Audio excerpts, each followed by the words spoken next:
Tua radio.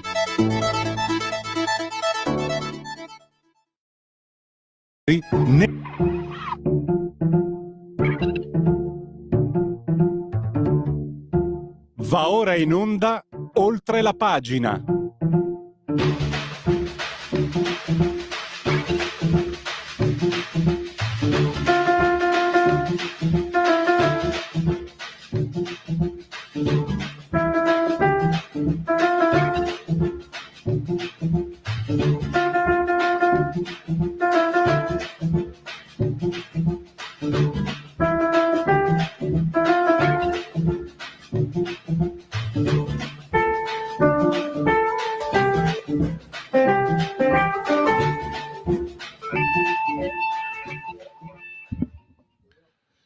Eccoci oltre la pagina e abbiamo in diretta telefonica, in collegamento telefonico, Marco Pietro Lombardo de Il Giornale. Benvenuto. Eccoci. Marco, grazie per essere con noi. Buongiorno a tutti, buongiorno a te e grazie a voi. Allora, oggi tu sei anche un esperto, segui la tecnologia, hai il tuo blog tra me e Tech, sempre molto interessante dove ci sono le novità.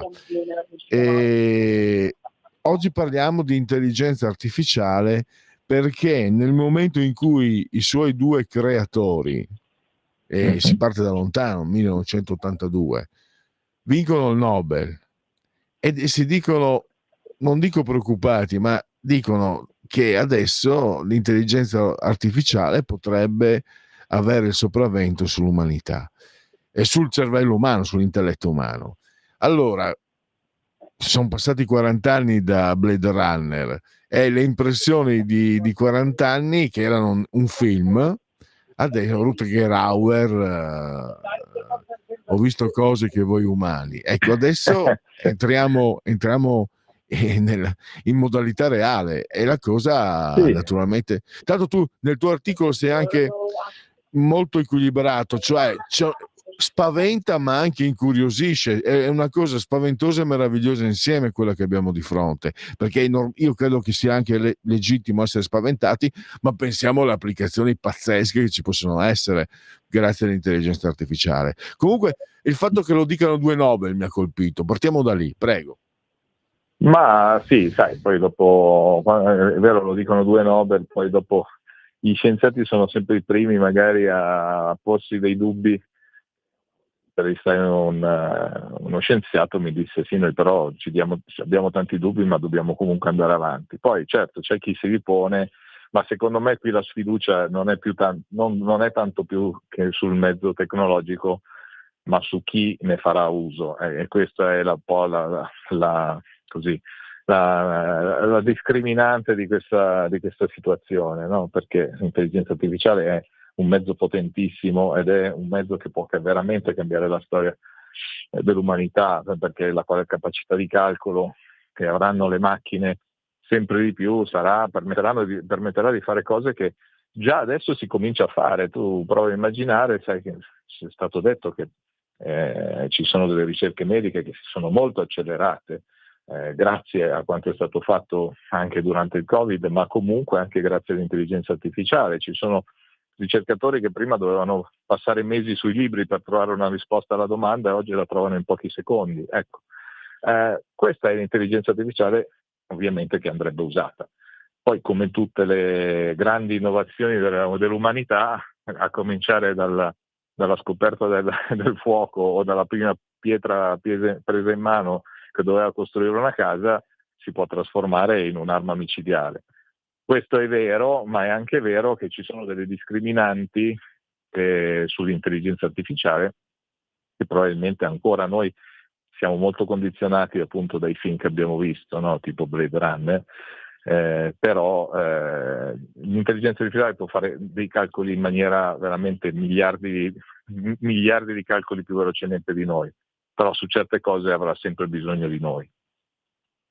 Perché dicevo anche, Marco, c'è, non voglio scendere nel metafisico, però ci sono degli interrogativi. Dicevo, presentando questo argomento agli ascoltatori all'inizio della trasmissione, che quando vedi Rutger Hauer che dice ho visto cose, l'interrogativo che almeno io me lo sono posto 40 anni fa, ma penso sia comune, no? Ti senti come essere umano, hai la sensazione, non sapevo cosa fosse il giansenismo, l'ho imparato molti anni dopo, ma ho avuto un accento, ho avuto una intuizione giansenista, cioè il fatto che anche noi potremmo essere delle marionette create da un dio, cioè creati a sua Ma immagine e somiglianza. questo, sì, sì, ma questo, cioè, un tempo fa un scienziato diceva che secondo lui l'esistenza era solo calcolata da un computer, che quindi noi eravamo solo dei calcoli di un Però computer e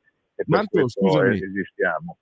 se adesso leggendo anche cosa può fare gli interrogativi sulla coscienza di cui potrebbe dotarsi l'intelligenza artificiale, ho rovesciato i termini, mi è venuto in mente che potremmo essere noi esseri umani ad aver creato un Dio che ci soverchia. È una cosa, è lì, allora, se prima Sì, riuscivo a è capire che noi possibile. potessimo essere delle marionette, qui a questo punto non Sì. capisco, cioè mi confondo, entro in confusione. Allora, io non posso darti certezze in questo, nel senso che la Beh, nostra esistenza è un'incertezza continua. Io l'unica cosa che posso immaginare, ci sono delle cose che secondo me i calcoli matematici non possono fare, ovvero si può mappare la coscienza probabilmente con un'equazione per fare in modo che funzioni in un certo modo, ma certamente ci sono cose della nostra coscienza, dei nostri pensieri, che sono difficilmente replicabili, anzi secondo me è impossibile replicarli. Ci sono per esempio, faccio un esempio proprio banale, sfumature del linguaggio che la macchina non capisce. Se tu parli con Alexa e gli dici una cosa che vada oltre a accendi la luce, ma glielo dici in un altro modo, Alexa non lo capisce, perché le sfumature, una cosa è imparare il linguaggio, è un po' come quando impari la lingua. Guarda, poco tempo fa mi è capitato di andare in un viaggio stampa in Germania e c'era un ragazzo che parlava perfettamente italiano che doveva dire una cosa, un'istruzione per dire ci troviamo qui sera alle 7. Ecco. E lui prima di dire questa cosa ha detto una frase e l'ha detta ovviamente in maniera gentile, ma che però dava una sensazione diversa. Lui ha detto voglio essere chiaro. E poi ha detto dobbiamo trovarci qui stasera. Allora, voglio essere chiaro, per noi è come dire, presagisce un discorso non proprio positivo, no? E questa cosa ovviamente la trasporto nel pensieri di una macchina che fa i calcoli, cioè ci sono delle sfumature del linguaggio, del comportamento umano che secondo me la macchina non riuscirà mai a capire. Ed è per questo che avrà sempre bisogno di noi. Aggiungo, cioè cerco di tagliare il mio discorso, ma aggiungo dicendo che il vero problema in questo momento dell'intelligenza artificiale non è, cioè è anche questo discorso che noi facciamo, ma questo discorso sta sovrastando in realtà quello che l'intelligenza artificiale, cioè ci stiamo concentrando sul fatto che possa essere più o meno pericolosa, ne stiamo discutendo, ma in realtà quello di cui dovremmo discutere è come utilizzarla e su questo ancora si parla meno. E questo fa parte dell'altro aspetto, quello delle possibilità pressoché limitate, no? Fantastigliardi di operazioni al secondo, immaginiamoci nel campo della medicina, in qualsiasi campo. Certo, Ehm, certamente. A questo punto può essere disorientante anche il fatto che è difficile immaginare dove può arrivare. Non so, ci sarà qualche scrittore che ci arriverà, ma tu Ma cosa noi ne pensi? questo non lo possiamo immaginare, nel senso noi dobbiamo, almeno secondo me, concentrarci sul fatto che sia un mezzo potentissimo che può migliorare la vita umana, l'esistenza delle generazioni future. Purtroppo noi non ci arriveremo a vedere cosa potrà fare in tante cose, ma riusciremo a vedere già che ci saranno cose che miglioreranno il nostro quotidiano, per esempio, e già qualcosa è stato migliorato dall'intelligenza artificiale. Dobbiamo concentrarci su questo, no? Poi quelli che dicono, ma sai, se la usano per fare la guerra, allora sì, ho capito, la usano per fare la guerra come utilizzavano le bombe atomiche, però se uno usa per fare la guerra l'intelligenza artificiale, magari dall'altra parte c'è un altro che la utilizza anche lui, e a quel punto pari e patta, nessuno la usa perché tanto non ne ha nessun vantaggio. Insomma, queste poi sono cose futuristiche che noi aggiungiamo perché abbiamo letto libri, abbiamo visto film, però ci sono tante altre cose. Io vi consiglio un libro che si chiama proprio Intelligenza artificiale generativa, scritto da Jerry Kaplan, che è un libro molto interessante perché racconta un po' tutti i problemi che ci troveremo davanti, che oggi non immaginiamo con l'intelligenza artificiale. Per esempio, l'intelligenza artificiale sarà sicuramente capace, studiando le leggi in un secondo, di emettere una sentenza. Ma se poi l'intelligenza artificiale sbaglia, chi se la prende con l'intelligenza artificiale e con chi ce la prendiamo? Sono domande che si dovrebbe cominciare a porsi. Oddio, da questo pulpito, Marco, non voglio buttarlo in politica, dico che in Italia quando un magistrato sbaglia, certo.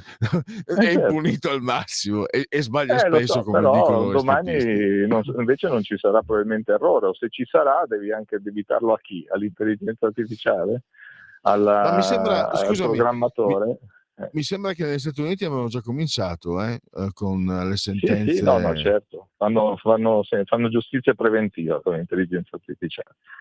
Quella è un po' da Minority Report, ecco, diciamo così, se l'avete visto o l'avete letto.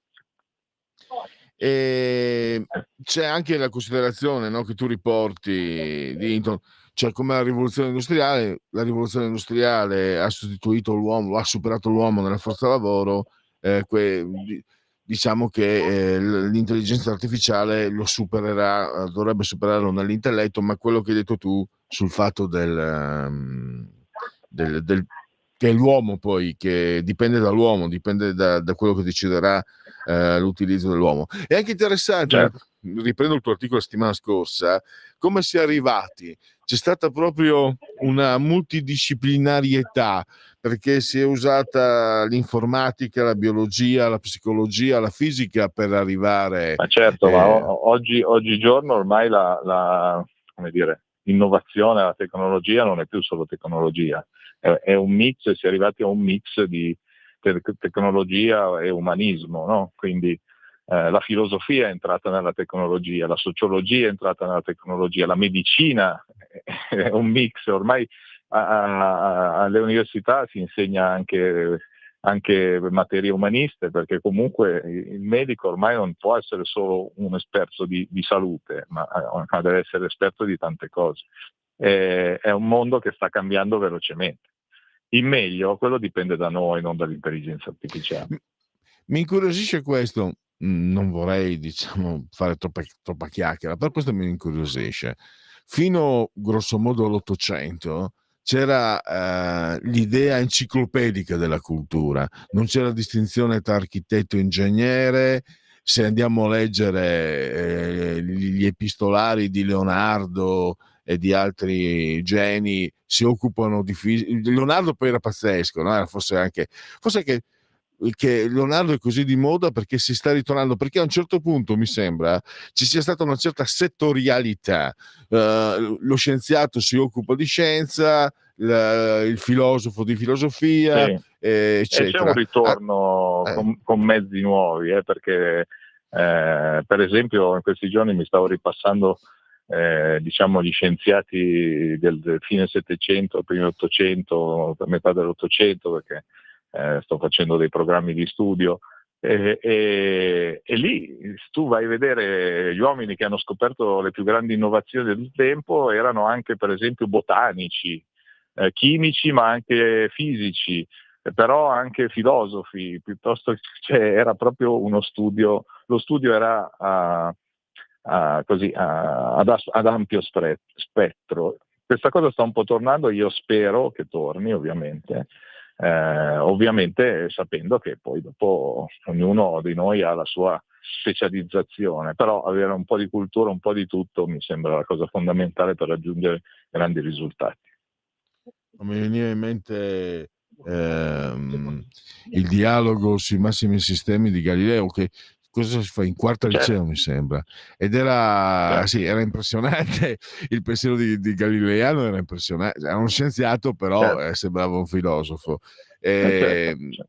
È così. Credo che questo dipenda anche dai nuovi strumenti di comunicazione, no? Quello Che ovviamente, insomma. anche perché Anche se non rispetto dobbiamo pensare di sapere tutto solo perché lo leggiamo su Instagram. Ecco, cioè, andare un po' più a fondo. diceva Socrate, io non posso insegnare il cosa, io posso solo insegnare il come, e credo che Esatto. il trucco della conoscenza sia trovare, che poi È già chiamalo quello. trucco, quando lo scopri il come hai scoperto tutto. Non so, io per esempio credo di non averlo ancora scoperto, ma penso che sia difficile per Ma molti, però, è una continuare a ricerca cercare il continua. come Però sia insomma diciamo importante. che l'intelligenza artificiale un aiuto ce lo può dare, insomma. Questo, vediamo come utilizzarla nel miglior modo. Benissimo, allora adesso ti lascio ai tuoi impegni, sicuramente io mi auguro prossimamente su questi temi sempre, però Marco scrive sempre, è la firma del tennis del giornale, non solo del tennis, ma insomma è la firma numero uno. Ci sarebbe Magari. Marco, Non Marco, esageriamo, dai, me la cavo, io, dai. io sinceramente l'ho scritto ai miei amici, perché sinceramente sono rimasto domenica, si stavano ammazzando, il caro Torre, come lo chiamo io affettuosamente, Sinner e Djokovic. Io a quei livelli lì non ho mai visto giocare, e non si tratta di tennis muscolare, erano No, colpi, no, sembrava fatti col bazooka, e Sinner lì dobbiamo aprire, guarda, dobbiamo aprire. è andato via l'audio. Vediamo se Pronto, eccoci, sì, io ci sono. sì, sì, No, dicevo, dicevi dobbiamo aprire? No, di nuovo. Si vede, sì, si stava spostando. Vediamo, giusto per non lasciarci così, che è brutto. Vediamo se mi senti? Sì, adesso sì, ti sento. Sì. È Allora, andato stai via un dicendo attimo. dobbiamo aprire? No, dobbiamo aprire uno spazio, come dire, per parlare di tennis prossimamente, così possiamo dire un po' di cose. Quello che ti posso dire è che ormai Yannick ha raggiunto un livello davvero incredibile. Quello che gli è successo quest'anno probabilmente è stato il boost, no? Per ribellarsi all'ingiustizia e far vedere che lui è il numero uno. Diciamo che lì devo dire una battuta scontata. Io credo che partite come quelle di domenica non c'è intelligenza artificiale, ma come il tennis, perché per No, fortuna ce n'ha no, regalate. no, L'altra notte mi esatto. sono Per addormentato fortuna, guardando la finale di Wimbledon dell'80 tra Borg e McEnroe. lo so, altri E tempi. quindi, lì Va bene. altri tempi, ma però è bello questo, però, del tennis, la leggenda si perpetra, perché la finale del 2019 Wimbledon tra Federer e Djokovic, ne abbiamo già parlato, è leggenda. Il tennis è meglio dell'intelligenza, Ma infatti no, non ci sarà intelligenza artificiale che tenga, lì ci vuole la mente umana per fare quelle cose. La potenza della mente e anche di tutto. Marco, allora, io mi riservo allora di sentirti, magari so che a fine anno ci sarà quello che una volta si chiamavano Masters, eccetera. Intanto ti ringrazio e a risentirci a presto. A presto, un abbraccio a tutti. Allora, togliamo la condivision e andiamo ad aggiornarci. Allora, nel proseguio 14.05 è l'ora riservata al qui Parlamento. Oggi non abbiamo l'ospite in diretta, vi faremo sentire come sempre con l'ausilio del grande Lorenzo, vi faremo sentire una clip dalla Camera. Tra poco vi saprò dire chi parlerà e vediamo anche di cosa. E domani invece avremo l'ospite e sarà, ve lo dico subito, no, allora, ma ve lo dico comunque. eccoci qua. Elena Murelli. E alle 14.05 con Elena Murelli su temi molto, molto delicati, molto sentiti anche, utero in affitto e maternità surrogata. Quindi era, credo, sulla Verità di oggi, una donna che ha scoperto di essere stata venduta dalla madre e quindi eh, sta insomma cercando di ricostruire, di capire quello che insomma, quello che le è successo. E quindi questo è un caso, appunto, la cronaca che è entrata su un caso decisamente molto sentito, no? Perché c'è l'etica, c'è la legge e tutto il resto. Sto guardando su Corriere.it, Piero Marrazzo 15 anni dopo, non ho commesso reati, ero una vittima, ringrazio le mie figlie. Com'è che dicono a Napoli, non so se Marrazzo però sia un cognome di origine, mi sembra più forse calabrese o siciliana che napoletana, lui è romano comunque. Chiagne fotte. E questo signore, dopo quello che ha combinato, è rientrato in Rai a 250.000 euro l'anno. Se fossero 250.000 euro al mese, giocherebbe nel Manchester City praticamente. Ma comunque è tornato a fare il suo lavoro in Rai, inviato all'estero, 250.000 euro. Se vi ricordate, Libero la Verità fecero una campagna un po' di anni fa, credo fosse poco prima della pandemia, o grosso modo, vennero pubblicate le foto degli stipendi dei conduttori, dei giornalisti Rai. 250.000 euro, soldi nostri, sono poi soldi, sono dipendenti a tempo indeterminato, quindi poi sono soldi che andranno a ripercuotersi sul trattamento pensionistico, sul trattamento previdenziale, quindi non finiremo mai di pagarli questi signori. Però lui adesso fa la vittima e va bene. Andiamo avanti così, facciamoci del bene. Questo comunque, invece l'apertura si parla della manovra, c'è l'ok, il contributo delle banche, il bonus bebè di 1.000 euro con limiti ISEE, casa, pensione accise e tutte le novità. Il padre di Leo, suicida a 15 anni, insulti e vessazioni, distrutto da ragazzi disumani. La verità nel telefonino, ma il preside nega il bullismo. I super champions d'Italia, ecco le 100 aziende con oltre 500 milioni di ricavi, le aziende quindi più performanti del paese. Robertson e la condanna a morte in Texas per John Grisham. Il crimine non è mai avvenuto. La storia e cosa può succedere ora. Omicidio di Giulia Tramontano, Impagnatiello capace di intendere volere quando l'ha uccise, tratti narcisistici e piena lucidità, capace di intendere. Stop ai test, sì, questo l'avevo già letto. Rozzano contro l'assassino di Manuel, l'ultimo selfie con le cuffie scattato al supermercato. Psichiatra uccisa a Pisa, Seung confessa in aula, confermo con coraggio di averlo fatto alle 17.53.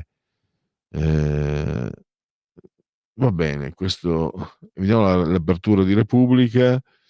La manovra a Bruxelles, Giorgetti, il contributo alle banche, io lo chiamo sacrificio, sul catasto applichiamo norme con super bonus, confermato taglio del canone Rai. Oh, vedi che questo non ne parlano. Ecco, Yannick Sinner, ecco perché la sentenza Alep aiuta il tennista azzurro, la sentenza del TAS contro Alep squalifica ridotta da 4 a 9 mesi. Mbappé, l'accusa di stupro, il viaggio di Stoccolma a Stoccolma, la notte in discoteca, sospetto di un complotto del PSG. Cosa sappiamo? Dei ticket agli sponsor, il flop del Maxi targato Giulia e Spano, in 2 anni ingressi in calo del 30%. Non ci mancheranno. Allora, chiudiamo chiudiamo questa prima parte di Oltre la pagina, la proseguiamo tra 5, 6, 7 minuti, prendiamoci un bel intervallo musicale e poi riprenderemo con qui Parlamento e tra poco e più tardi vi saprò dire appunto chi parlerà e vediamo anche di cosa parlerà. A tra poco. Stai ascoltando Radio Libertà. la tua voce libera, senza filtri né censura. La tua radio. Un nuovo modo per sostenere la tua radio. Visita radiolibertà.net. Ti basta un click e potrai versare il tuo contributo volontario direttamente online. Potrai donare con ogni tipo di carta di credito, anche prepagata. Ti aspettiamo online Su radiolibertà.net. Sostieni la tua radio con il tuo contributo volontario. Radio Libertà. La tua radio. Diamo voce alla nostra gente.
Grande Lou Reed. Non ho parole. Mi dispiace che stiano, me ne sono accorto un istante prima di dire di mandare in onda questo brano al nostro grande Lorenzo. Lo stanno adoperando in un per una reclama orrenda, schifosa, dove usano uno che somiglia usano apposta uno che somiglia a Fabio Fazio. È una cosa che non si può e non si dovrebbe neanche usare, non si dovrebbe permettere di usare questi brani. Ci sarà un Dio, se esiste, ci sarà un Dio creato dall'intelligenza artificiale che ha creato un al-di-là che punirà costoro. Perché con orrore, con orrore ho scoperto che usano anche, hanno usato My Favorite Things, che non è di Joel Coltrane, ma è come se lo fosse, per una pubblicità che non voglio neanche. Vabbè, andiamo sulle cose serie, andiamo con il collega, è stato per anni giornalista della Padania, adesso è valente parlamentare, sto parlando di Igor Iezzi, che ha parlato questa mattina alla Camera. Si parla credo del regolamento della Camera, ma adesso con l'ausilio di Lorenzo il Magnifico lo mandiamo in onda in diretta per voi, lo possiamo ascoltare insieme. Qui Parlamento.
Qui Parlamento. E allora avete sentito Igor Riezzi, noi adesso proseguiamo, siete sempre in simultanea quando sono scaccate le 14:19 con Radio Libertà, oltre la pagina, vediamo se ci sono altri aggiornamenti che vi possiamo dare, altrimenti potremo passare a Segui la Lega, vediamo cosa racconta il mio sito preferito, anche se è diventato metti in condivisione che alziamo gli ascolti. Metti, eccola qua, costei è mestrina, è praticamente dalle mie parti, mio papà della provincia di Venezia, quindi è quasi una concittadina, è la famosa Deborah Capriolio, che se avesse un po' di seno in più sarebbe perfetta. Lei divenne popolare perché fu una delle ultime fidanzate, avevano 40 anni di differenza, di Klaus Kinski, famoso attore, tra l'altro polacco, il padre era polacco, ma lui è tedesco, poi naturalizzato tedesco, grandissimo attore, con consiglio, oggi sono i consigli, il suo Nosferatu di Herzog è con Bruno Ganz anche, e con la meravigliosa attrice francese, ho l'amnesia, di origine lei è berbera, è fantastica, non me la ricordo più. Comunque un grande film, grandissima fotografia, grandissime scene. Klaus Kinski fa la parte appunto del vampiro di Nosferatu, e lei appunto si fece conoscere al Festival di Venezia, eccetera, e poi ha intrapreso una carriera un po' di attrice, un po' di intrattenitrice non c'entra, sì, intrattenitrice televisiva, faceva presentatrice, ecco il termine giusto, perché intrattenitrice si rischia di essere come dire ambigui. Io ho una sex symbol, il ruolo può essere scomodo, si sa, scade come il latte. Le confessioni di Deborah Capriolio, dall'amore con Kinski, amavo la sua faccia plastica, sono sempre stata circondata da giudizi e pregiudizi perché ho fatto scelte. Ah sì, aveva fatto un film anche con Tinto Brass. Alla presunta storia con Tinto Brass è una cosa che nego da sempre, ogni tanto qualcuno esce con storie milanta. Con Sven-Goran Eriksson, stessa cosa, che quella è inventata. Mi sono chiesto, ma c'ero? Penso me lo ricorderei, ora un compagno con cui sto benissimo, bla bla bla. Ciccio Kim va alla guerra? 1,4 milioni di giovani si arruolano nell'esercito della Corea del Nord, secondo l'agenzia di stampa di Pyongyang, controllata dal governo, è la risposta della popolazione al sorvolo da parte di droni sudcoreani. Mi sembra abbiano individuato dei nordcoreani nel conflitto in Ucraina con i russi, mi sembra. Francesco Spano, questo sembra pochissimo affine a modello di Dio, Patria e Famiglia. Alberto Mattioli sulla vicenda della nomina del nuovo capo di gabinetto al Ministero della Cultura. Vabbè, trova le differenze, noi siamo fermi al no al nucleare post Chernobyl, importiamo energia a caro prezzo. Gli americani si fanno le centrali private, Google ha chiuso un accordo con la startup Kairos, costruirà 7 piccoli mini reattori di nuova generazione per produrre l'energia necessaria a gestire i data center dell'intelligenza artificiale. Questo mi lascia 7 reattori per gestire i data center dell'intelligenza artificiale. Si va incontro davvero a un futuro. Nessuno vuole diventare infermiere, negli ospedali entrano cani e porci. Tra gli ammessi al corso di laurea in infermeria dell'università, sarà forse dell'Università di Verona, c'è anche un candidato che al test ha ottenuto un punteggio di 1 su 100. Il motivo? I posti disponibili erano 120, ma solo 80 hanno deciso di iscriversi, aprendo la possibilità a tutti gli aspiranti infermieri di partecipare al corso. Per forza, li fanno lavorare, si sono portati in causa la mia compagna infermiera, ma davvero, la verità, parli anche con i suoi colleghi, li fanno lavorare come schiavi e li pagano meno degli schiavi. C'è chi va a fare francamente ed è un problema specificamente italiano, perché in Svizzera un infermiere prende il triplo se non il quadruplo, in Francia prende più del doppio, in Germania prende più del doppio. E questo sta succedendo da una trentina d'anni, da quando il potere d'acquisto dei dipendenti in generale ha cominciato a diminuire. Poi dopo il 2008 c'è stato un disastro dopo l'euro. Si parla molto sempre, no, di questo salario minimo. Il disastro più grosso l'ha combinato l'euro, che è stato voluto da quelli che adesso dicono di volere il salario minimo, poi il 2008. E gli infermieri sono una di quelle categorie lavorative, secondo me, più vessate, e la sanità in genere è stato da anni è sotto attacco, subisce tagli con tutti i governi. Andiamo con Lega Salvini Premier. Segui la Lega. Segui la Lega è una trasmissione realizzata in convenzione con la Lega per Salvini Premier. Segui la Lega prima che la Lega seguisca te. Alla Pellegrina ha messo anche della sintassi. E prima che la Lega segua te, alla Marciana. Allora, sono sul sito legaonline.it, scritto legaonline.it. Molte cose si possono fare su e da questo sito. Leggere l'Instant Book di Matteo Salvini. Mi dichiaro colpevole di aver difeso l'Italia. Allora, abbiamo: difendere i confini non è reato. Hashtag io sto con Salvini, fai sentire la tua voce, firma anche tu. Raccolta firme, hashtag io sto con Salvini, solidarietà Matteo Salvini che rischia 6 anni di carcere per aver bloccato l'immigrazione clandestina e difeso l'Italia. Domani parleremo dell'udienza definitiva a Palermo, venerdì. Domani ne parleremo, giorno prima, il giorno del giudizio, con Pietro De Leo. Volevo anticiparvi anche questo notizia. Poi abbiamo ma ancora vediamo un po'. Qui vediamo quante 29.000 persone hanno già fermato, quindi dà l'idea un po' del sostegno, insomma, che c'è anche attraverso l'opinione pubblica. Poi vi ricordo il calendario delle feste della Lega, tra funghi, tartufi, eccetera, eccetera, eccetera. Tra un po' dovrebbe arrivare anche il melograno. Ci sono molte ricette col melograno, ho scoperto. E poi c'è il risotto al melograno, che è interessante. E poi, se non sbaglio, naturalmente la possibilità di iscrivervi alla Lega è molto facile, molto semplice, si fa versando 10 euro, si può fare anche tramite PayPal, senza nemmeno la necessità di essere iscritti a PayPal.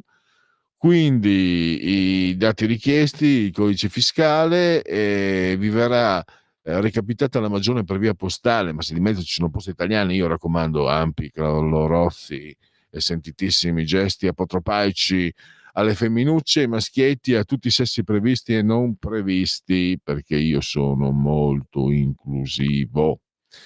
La tessera Lega Salvini Premier. Il gesto di autodeterminazione civica, il D43, il 2 per 1000, D43 non ti costa nulla, sono soldi nostri, lo Stato vorrebbe tenerseli, noi possiamo indicargli però la spesa, dove spenderli, anzi lo obblighiamo con questa indicazione. Questo è un redazionale della Lega, quindi il D43 serve per la Lega, D di Domodossola, 4 il voto in matematica, 3 il numero perfetto. Non ti costa nulla, tra l'altro. Poi abbiamo le uscite degli eroi della Lega, i suoi politici.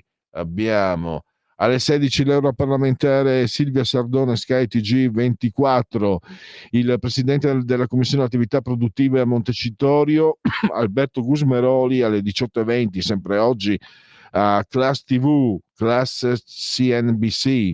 Il presidente dei parlamentari a Montecitorio Riccardo Molinari, TG2 Post, questa sera alle ore 21, Rai 2 ovviamente, alle 23:30 porta a porta, quindi la terza Camera con Bruno Vespa, Federico Freni, sottosegretario all'economia.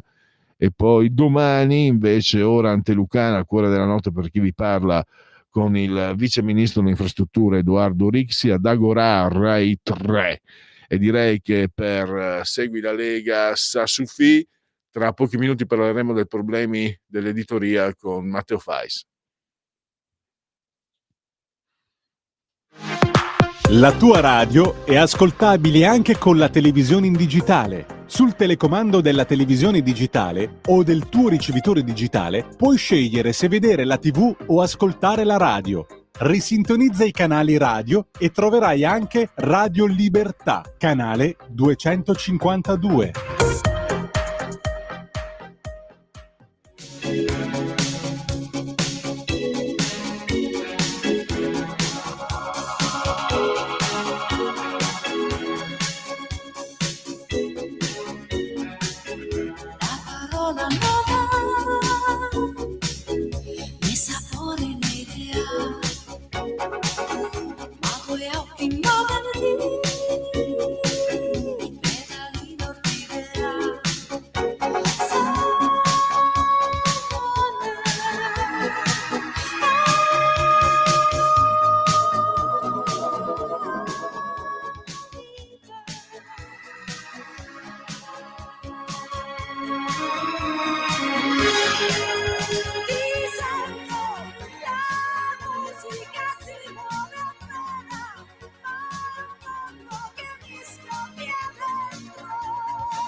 Matteo Fais, Lorenzo, è sempre è collegato e naturalmente connesso. Matteo Fais, il detonatore.it, facciamo esplodere la banalità. Dovrebbe essere in collegamento appunto Skype. Mostramelo, fammelo vedere. Eccolo là. Ciao Matteo. Buongiorno a tutti. Allora, parliamo di editoria. Ormai succede ogni autunno, grosso modo l'autunno, ma da tanti anni. Gli editori, la FIG, eccetera, che piangono, questo malcostume di scaricare i giornali, il furto dei PDF di giornali e riviste, malcostume che sta dando il colpo di grazia a un settore già in crisi. Dicevo, ne parlavo anche i nostri tecnici sono più giovani di me, diciamo questo malcostume di scaricare i giornali in PDF credo sia in auge da una quindicina d'anni. Quindi la carta stampata dovrebbe già essere estinta, perché se per colpa di chi scarica i giornali in PDF i giornali sono in crisi, dopo 15 anni non dovrebbero esistere. Beh, questo così è una considerazione en passant. Ma ci sono due momenti. C'è anche il detonatore magazine, Dio è morto, è bellissimo, cioè, è notevole, è un lavoro notevole. Poi magari in chiusura, prima di accomiatarci, ne parliamo, perché bisogna parlarne, perché è davvero un lavoro. Complimenti. Tanto la grafica anche, Matteo, la grafica è davvero eccezionale, di un lavoro davvero, davvero molto valido. E dicevo, Grazie. due momenti di ipocrisia da parte di chi si lamenta: la libera stampa e poi il fatto della libera impresa, perché sono tutti liberali e liberisti col portafoglio degli altri. In realtà le cose non stanno così. Allora, sul primo punto, io presentando la trasmissione sono partito da quello che fu, tu sei troppo giovane, non te lo ricordi, fu un dibattito che venne però si estinse abbastanza rapidamente, quando tra gli anni 70 e 80 le pubblicità entrarono in misura molto cospicua nei giornali, sto parlando della carta stampata, e l'obiezione era: con questa pubblicità può dirsi libera la carta stampata? E venne soffocato, perché poi alla fine la risposta era chiara, e l'abbiamo vista alla fine degli anni 90, quando vennero vendute le concessioni telefoniche. Erano valutate miliardi e miliardi e miliardi. Il governo Amato, siamo nel 2000-2001, le svendette. Io mi ricordo che solo sulla Padania ci furono 2 o 3 articoli fiammeggianti e infiammati, il resto passò tutto in cavalleria, in corpo di guardia, come diceva mio padre, e soprattutto ci furono molti scandali che riguardavano le compagnie telefoniche. Sui giornali non v'era traccia. Devo dire che in quegli anni ne parlava solo Beppe Grillo, e se abbiamo avuto i 5 Stelle, purtroppo abbiamo avuto secondo me i 5 Stelle, però è anche perché Grillo era l'unico che aveva il coraggio, era indipendente, era libero, i suoi spettacoli teatrali non avevano bisogno delle sovvenzioni delle compagnie telefoniche, perché le pagine dei giornali erano completamente zeppe di pubblicità telefonica, e quindi puoi immaginarti, no? Do parola, do spazio a uno scandalo di una compagnia telefonica, questa mi toglie le pagine e devo chiudere il giornale, licenziare giornalisti, tipografi, eccetera eccetera. Quindi non sto stigmatizzando, perché è primo un vivere ed è inde filosofare. Però questa è la grande ipocrisia. Sogniamoci di parlare di libera informazione, perché da quando non esiste più l'editore è puro, i giornalisti devono fare i conti con chi paga loro lo stipendio. Partiamo da questo punto. L'altro giorno su un noto giornale, non farò il nome, perché oggi mi sento non lo so, in stato di grazia, particolarmente buono, mettiamola così.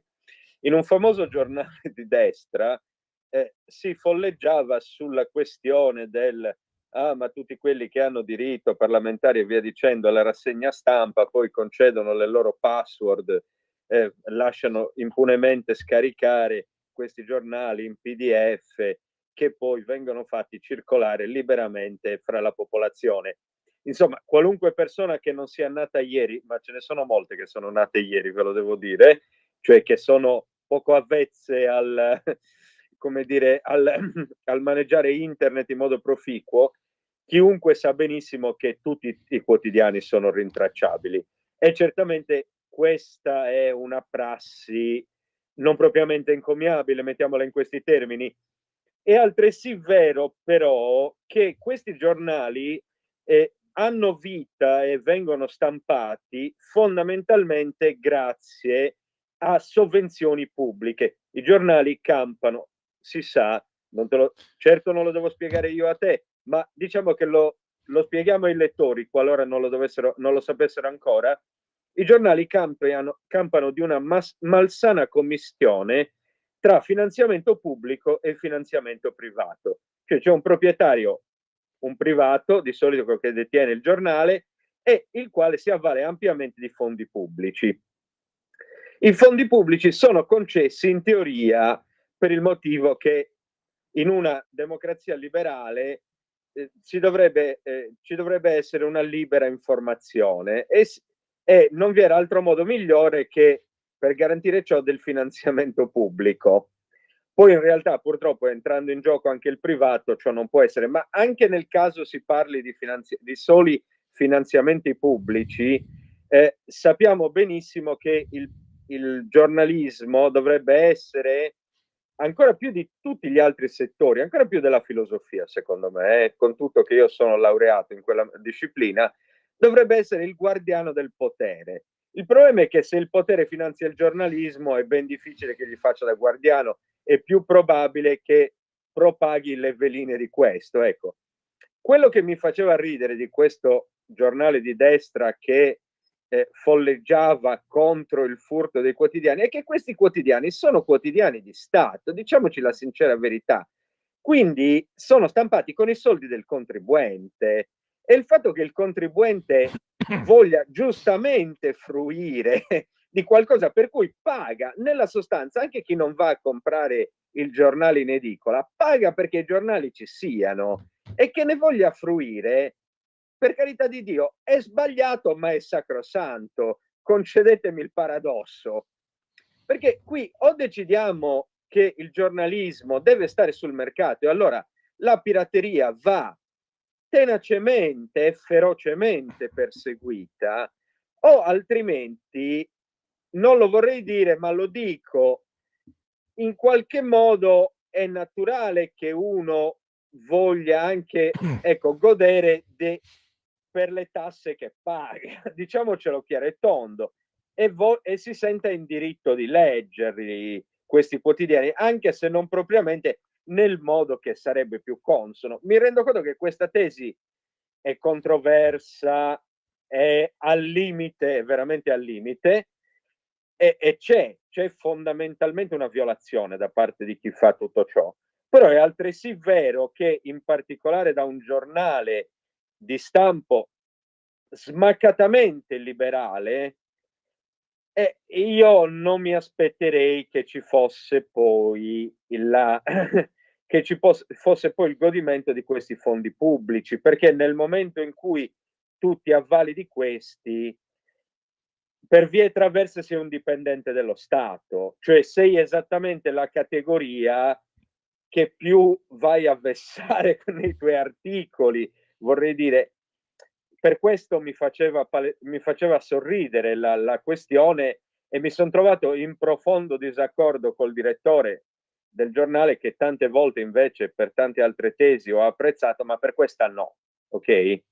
La difesa a spada tratta di questo sistema editoriale, che capisco lo faccia anche campare molto bene, per carità di Dio, e gli va dato atto che è un grandissimo giornalista, però altresì non è il massimo, diciamo così, per un liberale. Io credo che questo sistema della stampa attualmente sia molto simile a quello della stampa di Stato che esiste in tanti paesi comunisti, come potrebbero essere la Corea o Cuba. Sì, con qualche lieve differenza, con la differenza che noi abbiamo anche i proprietari privati, i quali, ecco, e lasciatemi aprire una parentesi, concedimelo, su questi proprietari privati. Anche qui non lo spiego a te, ma lo dico ai lettori che magari, e gli ascoltatori che magari non sanno, ma i proprietari dei giornali all'interno di questi spadroneggiano in un modo che è al limite del mafioso. Non vi dirò cosa ho visto io, vi dirò quello che hanno visto certi amici e che mi hanno raccontato del proprietario di un giornale locale, il quale arriva lì alle riunioni di redazione e dice: chi sono i candidati regionali? Non scrivete male di nessuno di questi, perché io devo costruire, ho bisogno dell'appoggio di chi dovesse salire al governo della regione. Ecco, questo è un esempio, O licenzia un direttore che non potrebbe essere licenziato di punto in bianco per far paura agli altri e la passa liscia. D'accordo? Ci sono, oppure dice palesemente fatele, diciamo così, rompete le scatole a questo personaggio X perché questo personaggio mi danneggia, non tanto perché sia in errore, ma perché mi danneggia. Questo avviene, signori, questo avviene. Beh, scusami, Quindi abbiamo, Matteo, ci sono fatti talmente evidenti, per esempio, non la baruffa, peggio, quello che c'è stato tra gli eredi Agnelli, tra gli Elkan, eccetera, è venuto fuori di tutto. Su Repubblica, sempre pronti a dare dei servi ai giornalisti di destra, non hanno scritto mezzo rigo. Per giorni e giorni e giorni hanno occultato quello che stavano combinando i loro padroni. E poi sono quelli che ti guardano. Ecco, mi dà fastidio questo, devo dire la verità, dei giornalisti di sinistra. Ti guardano dall'alto al basso, no? Come se loro, mamma mia, e poi sono vendutazzi come siamo tutti la nostra categoria, perché dobbiamo portare a casa lo stipendio e sopravvivere. Poi in realtà io imbastirei un discorso diverso, perché è impossibile, cioè fa parte proprio del rapporto professionale e lavorativo. È impossibile non seguire le indicazioni di chi è il proprietario e quindi organizza la macchina. Sarebbe giusto che chi è proprietario fosse sul mercato, come dicevi tu, e non come succede oggi, che a tutti i livelli arrivano soldi da tutte le parti. Tanti anni fa scoprimmo che il Piccolo di Trieste prendeva una cifra, tanti anni fa, non so se sia ancora così, prendeva una cifra spropositata per ospitare delle pagine in slavo che poi non venivano neanche pubblicate nell'edizione quella che è diffusa in Friuli, ma solo in alcune aree, per dire come i giornali si sostengono. Ma dicevo che secondo me, visto che ci sono dentro ormai da anni, il discorso dovrebbe addirittura andare oltre, cioè sapendo che tu devi lavorare comunque per una proprietà, a quel punto tanto vale che entri in gioco la tua abilità, la tua capacità. Più sei bravo a lavorare, più in ogni caso più riuscirai a dare un prodotto di qualità, sapendo, perché penso che anche i lettori non siano ingenui. Cioè, io voglio sperare che chi legge l'Espresso, no, l'Espresso ormai non è più, che chi legge Repubblica non pensi che di leggere la Bibbia, così come il Corriere della Sera, così come anche i giornali di destra, Libero, eccetera. Ecco, io immagino che i lettori non siano, infatti lì poi andremo anche più lontano, perché Ma potrei lasciami dire spezzare almeno un grissino a favore della categoria, infatti. Ogni lavoratore sa che tutti i lavoratori sono in una qualche misura dei marchettari. Non esiste nel mondo un essere umano che non si debba sporcare con la vita, ok, se vuole vivere, a meno che non voglia decidere di morire vergine, di morire puro, e allora si ammazza e la chiude lì. Tutti i lavoratori sono marchettari del padrone, non esiste qualcuno che non lo sia, se no di solito non è un lavoratore, almeno di quel padrone lì.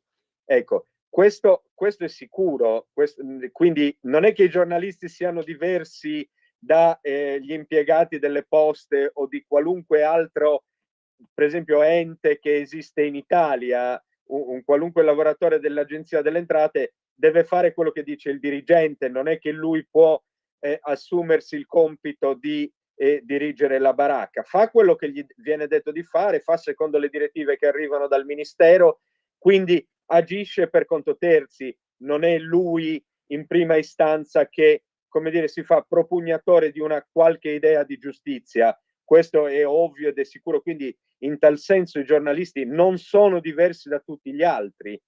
Il problema è che idealmente noi pensiamo invece questo, che il giornalista debba essere lì come il cane da guardia del potere, si dice di solito. In realtà questo non avviene praticamente mai e non avviene da nessuna parte, perché faccio notare adesso che nel paese che di solito viene identificato come la patria del liberalismo, cioè l'America, volando adesso per un attimo oltreoceano, in America lo stesso i giornali prendono tutti il finanziamento pubblico, voglio dire, finanche l'American Poetry Review, cioè che si occupa di poesia, in America prende il finanziamento pubblico, non esattamente come tutti gli altri. Quindi in sostanza in tutto il mondo occidentale, così come in tante altre realtà in paesi che non appartengono esattamente all'alveo delle democrazie liberali, comunque sia la stampa è in qualche modo controllata dal potere. Non è un settore indipendente avulso da legami che possano compromettere, come dire, il valore e la veridicità di ciò che dei discorsi che questa porta avanti. Questo è poco ma sicuro, quindi qui nessuno è pulito. Poi certamente, diciamo così, alcuni sono meno sporchi degli altri, mettiamola in questi termini. Sì, tra l'altro era anche il compito questo di un tempo che veniva assolto dagli intellettuali, che magari riuscivano a guadagnare la propria autonomia grazie al lavoro.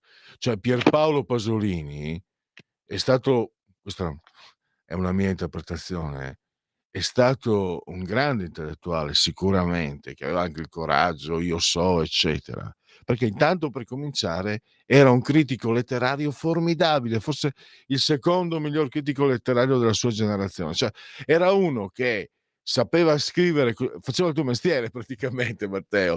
Era uno che sapeva rendere, dare resoconto di libri e poesie, di romanzi e poesie in una maniera così di grande valore e spessore, che tanto lui che sapeva che comunque lui il pane, la pagnotta la portava a casa, ma solo perché era un fuoriclasse, perché era un grande, era uno che era veramente molto molto molto in gamba, e dovrebbe essere anche quello, no? L'intellettuale che è forte e libero del proprio valore, e non perché glielo attribuiscono gli altri, come invece sta succedendo adesso. Insomma, adesso non esiste più quella figura dell'intellettuale. Io ogni tanto così a me piace immergermi nella lettura di Gianfranco Fini, di Massimo Fini, il Fini giusto, perché Massimo diceva io sono il Fini giusto, quell'altro il Fini sbagliato. Massimo Fini che ha ancora che ha sempre avuto comunque l'autorevolezza di uno che sempre. Infatti Massimo Fini comunque, invece di scrivere gli editoriali sulla prima pagina del Corriere della Sera, grazie a Dio se trova delle pagine che gli mette a disposizione Travaglio sul Fatto, insomma. Come prima Feltri sul Libero, esattamente, certo. Ma ecco, ci vorrebbero sicuramente più intellettuali come Massimo Fini, che è, con tutto il dovuto rispetto, matto come un cavallo, però ha ovviamente un pensiero si potrebbe dire assolutamente autonomo e, come dire, slegato da qualsiasi appartenenza o legame sotterraneo con un qualche partito. Quindi in tal senso è una voce libera, ci vorrebbero più voci di questo tipo, come è stato Pasolini, come è stato Moravia, che sicuramente erano borderline pur essendo appartenenti al PC. Ecco, ci vorrebbero più voci del genere, come c'erano anche allora sul Corriere della Sera, come c'era Oriana Fallaci e tanti altri che erano giornalisti, ma erano anche e soprattutto soggetti autonomi Ma che anche, guarda, venivano convocati in ragione della propria autorevolezza, ma lì, indipendentemente ecco, da questo. lì il discorso è lì da mettere a fuoco, perché quello della libertà è un discorso, l'hai spiegato benissimo anche tu, meglio di me, è sfuggente. La qualità, perché comunque anche Giorgio Bocca e Giampaolo Pansa, che erano chiaramente schierati e bla bla bla, in virtù della loro qualità detenevano autorevolezza, non solo a sinistra, e l'autorevolezza che gli veniva riconosciuto dalla loro abilità. E adesso è difficile, soprattutto vedo le generazioni, diciamo, mezzane o quelle più, fai fatica a trovare qualcuno, forse perché non hanno avuto neanche la possibilità di esprimersi con autorevolmente, cioè liberamente, ma ormai non. Forse perché da 30 anni l'Italia ormai è sempre più binaria, Guelfi e Ghibellini, eccetera, eccetera, non lo so.